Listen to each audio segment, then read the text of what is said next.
Hello everyone, in this tutorial I'm going to be showing you how to create simple halos in PMX editor. So let's start.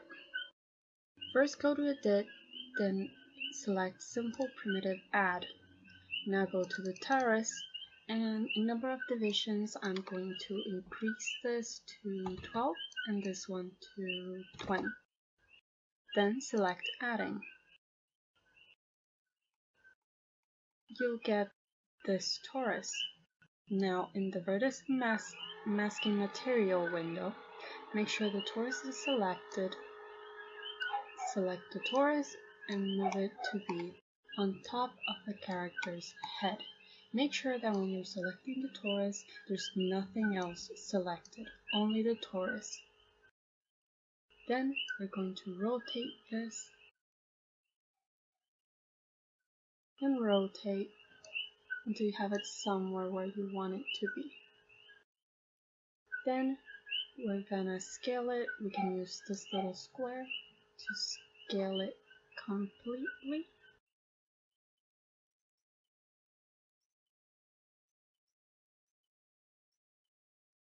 And there we go. We have our little halo.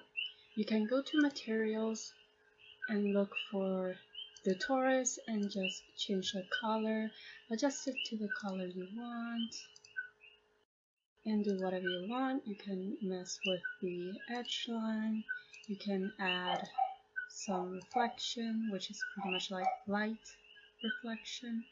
You can do whatever you want with this. Change the edge line color, adjust everything. Once you're done with that, you're gonna have to weight it to the head. It does create a bone for the halo. You can place the bone here and attach it to the head, but I just recommend weighting the halo to the head unless you want it to move. Doing that is simple. Go to here, W, select it, and this window will appear.